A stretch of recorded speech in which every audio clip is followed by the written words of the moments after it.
PCOS এর উপর এটা আমার 4 নম্বর ভিডিও।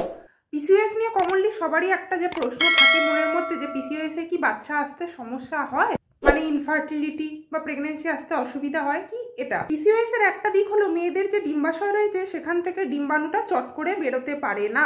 প্রতিটি মেয়ের প্রতি মাসিক চক্রে একটা করে ডিম্বাণু ডিম্বাশয় থেকে বেরোয় এবং সে শুক্রাণুর জন্য ওয়েট করে। যদি শুক্রাণু আসে তো ডিম্বাণু শুক্রাণুর মিলন হয় এবং বাচ্চা সৃষ্টি হয়।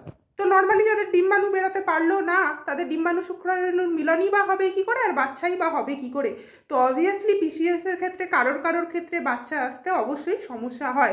অবশ্যই এটা খেয়াল করবেন, আমি বলেছি কারুর ক্ষেত্রে, সবার নয়। কারুর ডিম্বাশয় থেকে ডিম্বাণু বেরোতে পারে না, তো বাচ্চা আসতে সমস্যা হয়। আর যাদের ডিম্বাণু বেরোতে পারছে তাদের নর্মালি বাচ্চা এসে যাবে। তো সবার ক্ষেত্রে এই কথাটা প্রযোজ্য নয়।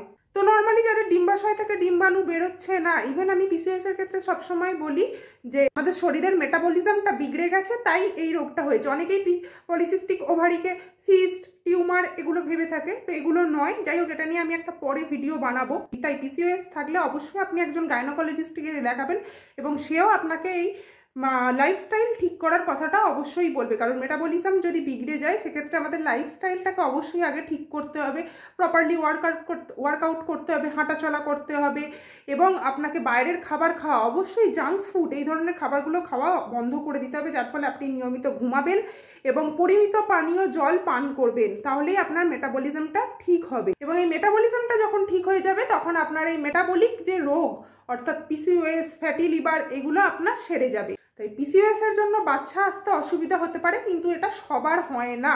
যদি এই সমস্যা থেকে থাকে তাহলে অবশ্যই গাইনোকোলজিস্টের সাথে যোগাযোগ করুন এবং যেমন বললাম আপনার শরীরের মেটাবলিজমটাকে ঠিক করুন, তাহলেই দেখবেন অনেকাংশে মুক্তি পেয়েছেন এই সমস্যা থেকে। এই ধরনের ভিডিও আরও দেখতে চাইলে মেডিকো সুকন্যা চ্যানেলটির পাশে থাকুন। ধন্যবাদ।